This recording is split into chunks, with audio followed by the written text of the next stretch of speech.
Un papa décide de retirer sa fille de l'école à cause du masque imposé à sa fille. Voilà ce qui lui est arrivé. Avec l'accord de sa maman, bien sûr. Donc après 2 semaines, ils ont radié ma fille, carrément, de l'école. Alors que c'est un droit en France d'être à l'école. Et ben donc je vais faire l'école à la maison, je vais faire des procédures bien sûr contre l'académie et puis la direction de l'école de la Brienne, primaire. Et en fait, simplement le message que j'aimerais passer, c'est n'ayez pas peur, ça rejoint, bon, n'ayez pas peur, je pense qu'ils sont en train d'élaborer leur dictature hein, grâce à la peur, c'est clair, pour le Covid et tout ça, je vais pas en parler, vous avez vachement bien parlé avant, j'ai rien à rajouter à ce que le monsieur vient de dire, il est préparé et tout, il a bien parlé. Et n'ayez pas peur, ils ont radié ma fille, je vais lui faire l'école à la maison, tant que cette dictature sera pas passée. Voilà. C'est vraiment le message que je voulais vous dire. Il y avait des parents qui avaient peur de la réaction de l'inspection d'académie d'Aix-Marseille, c'est celle dont on dépend, mais Siston Sud, Digne, tout ça. Quand on a fait la manifestation à Manosque devant l'inspection de l'académie, il y en avait qui posaient des questions, je ne sais pas si je laisse mon enfant ou pas. N'ayez pas peur de ce qu'ils sont en train de mettre en place, d'une dictature. Hein. Voilà. Il n'est pas toujours facile de s'exprimer en public, mais l'important c'est de faire passer son message. Moi je vais vous faire un petit partage de choses qui m'aident personnellement. C'est une vision plus globale de tout ça, enfin un peu en arrière, on s'éloigne là, tout ça c'est je pense du détail très important dans lequel on n'a pas le droit de ne pas se faire. Il faut aller voir un peu plus haut. Je vois ça, je vais répéter des choses que j'ai entendues qui me plaisent. C'est l'adolescence de l'humanité, la différence le lien qui existe entre le pouvoir et la responsabilité. Le moment où l'adolescent il commence à prendre conscience qu'il faut qu'il sorte de sa maison, qu'il laisse le frigo des parents, qu'il aille prendre ses responsabilités, tout ça, voilà. Que la responsabilité et le pouvoir, c'est 2 choses qui sont la même chose. C'est 2 faces d'une même pièce et ça va ensemble. Et que voilà, c'est mondial ce qui se passe, c'est l'humanité qui se réveille. Et on est en train de prendre conscience de la force qu'on a, de ce qu'on est. On a peur et voilà, j'ai un peu perdu mes mots et désolé, je suis impressionné devant. Voilà, je voulais juste vous dire qu'on est en train de se lier comme jamais. Et, voilà. Et c'est Papa État qui met la pression, qui est désespéré. Moi j'ai beaucoup d'espoir quand je vois comment ils sont désespérés au pouvoir, ils ne savent plus quoi faire là, ça leur glisse de partout, ils ne comprennent rien ce qui se passe. Et ils poussent, et nous derrière, on se cultive, on se renseigne, on se rassemble, on se découvre, et il se passe plein de choses qui font que voilà. C'est bien ce qui se passe, je pense. Une citoyenne ne mâche pas ses mots, qui sont pleins de bon sens. Une fin de prise de parole poignante et émouvante. Bonsoir à tous. En fait, moi, j'aimerais attirer votre attention sur, c'est vrai que moi, le Covid, je pense que c'est un outil pour eux. Pourquoi ? Parce que, en fait, ils savent qu'on est des bons citoyens. Et ils jouent sur notre culpabilité. Regardez où on en est. On en est que si vous embrassez votre grand-mère, vous risquez de la tuer. Mais vous avez vu un peu les posts. Enfin, moi, je regarde pas la télé. Je regarde pas la télé parce que ça fait longtemps, j'ai 37 ans, et ça fait longtemps que j'ai compris que c'était leur premier outil de propagande. Donc moi, les informations, je vais les chercher ailleurs, sur Internet. Et là aussi, qu'est-ce qu'ils nous ont vendu ? Que c'était que des fake news. Mais non, c'est juste parce que là, on peut avoir plusieurs sources d'informations. Vous pouvez checker, vous pouvez valider.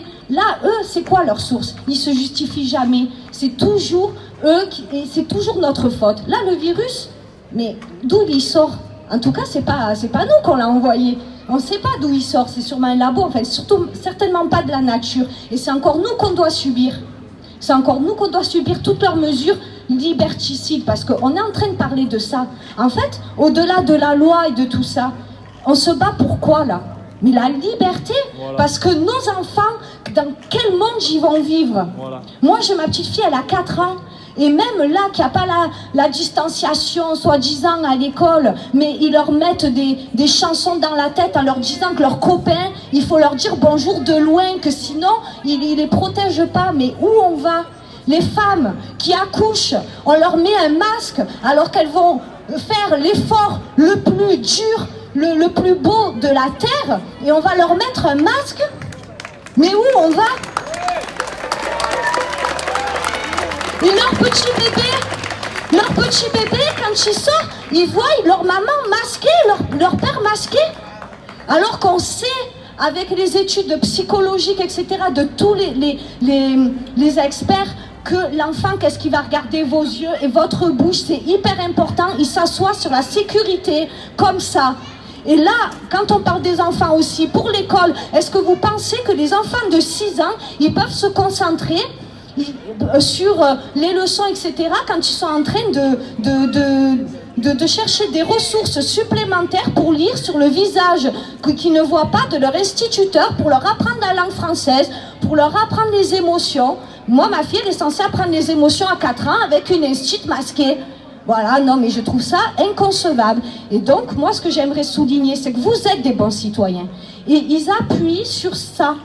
Ils nous font culpabiliser et c'est toujours notre faute. Mais moi, je vous le dis, j'ai jamais pratiqué la distanciation avec les gens que j'aime. On est en très bonne santé. Je vois pas pourquoi je porterais un masque parce que je suis en très bonne santé et on va très bien. Et là, pour les personnes qui pensent que ça va s'arrêter, non, ça va pas s'arrêter parce que le virus, c'est la bonne aubaine. C'est un ennemi invisible. On ne pourra jamais empêcher un virus de circuler.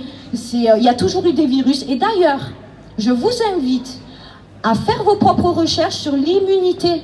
Parce qu'on parle de virus, mais c'est incroyable qu'on ne nous parle jamais d'immunité. En fait, on n'a pas de système immunitaire. C'est vrai que sans le masque, je me demande comment on faisait avant. Comment on faisait avant? Alors on parle d'une épidémie sans malade, pratiquement sans malade, sans mort. Enfin, je ne veux pas qu'il y ait des morts, mais regardons autour de nous. On a quand même un recul de 8 mois maintenant. S'il y avait une épidémie réelle, on le verrait quand même. On parle de cas positifs. Mais là, pareil, je pourrais en parler des heures, je me suis vachement... Mais je vais pas vous... Les tests PCR, ils sont pas fiables. Donc en fait, genre, on en revient à la peur. Ils nous manipulent par la peur. Et ils l'ont toujours fait. Ils utilisent le terrorisme pour nous faire peur. Ils utilisent le Covid pour nous faire peur. Ils ont utilisé aussi même le climat pour nous faire peur.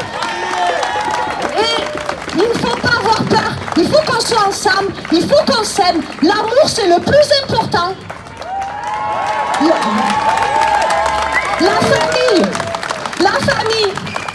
Et moi, je veux pas que nos enfants ils vivent dans ce monde. Alors, aimons-nous. Oui, renseignons-nous aussi sur nos droits, nos libertés. Il faut qu'on les défende, absolument.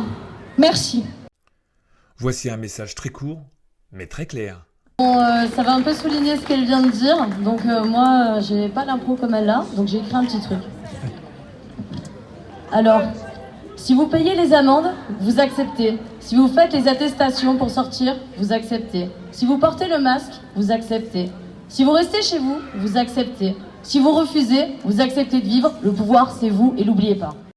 Le député Castaner n'avait plus de permanence depuis qu'il avait quitté le ministère de l'Intérieur. Des citoyens du 04 l'ont obligé à ouvrir une permanence. Quoi qu'il en dise, dans les médias. Un mail à M. Castaner, intitulé « Demande des citoyens du 04 ».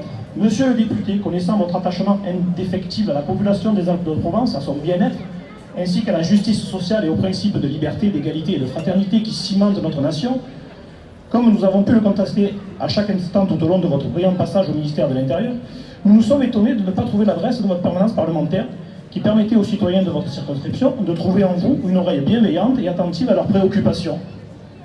C'est pourquoi nous souhaiterions connaître cette adresse au plus vite afin de pouvoir vous exprimer notre attachement à votre personne, ainsi qu'à celle du président Macron, dont vous n'ignorez sans doute pas qu'il a été surnommé le bien-aimé par les Bas-Alpins.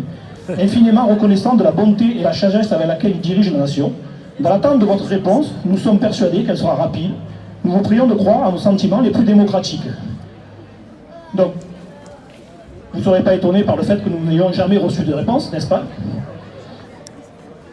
Monsieur Castaner dit dans la presse qu'il a réouvert une permanence à Forcalquier, mais ce n'est pas à cause de nous. Donc les pièces sont là. Quand vous écrivez à Monsieur Castaner, en recommandé avec accusé de réception, le 1er octobre 2010, à son adresse 39 rue Grand-Amanosque, le facteur vous renvoie la lettre, destinataire n'habite pas à l'adresse inconnue. Le recommandé, il est là. Quand M. Castaner dit que non, c'est pas grâce à nous qu'il a réouvert une permanence en urgence sur Forcalquier, le constat d'huissier qui a permis de constater que l'adresse du site de l'Assemblée nationale était faux. Le constat d'huissier, il est là. Donc si vous voulez le consulter, il est sur la table. Voilà, maintenant, vous pouvez encore écouter les médias, faites comme vous voulez. Un rassemblement est organisé et déclaré en préfecture pour le samedi 28 novembre 2020 à 14 h, devant la permanence de la députée de la première circonscription des Alpes de Haute-Provence, Delphine Bagary. Venez nombreux pour vous exprimer au sujet de cet état d'urgence sanitaire. Nous finirons par la vision de Laurent Vicente, figure historique des Gilets jaunes de Casa.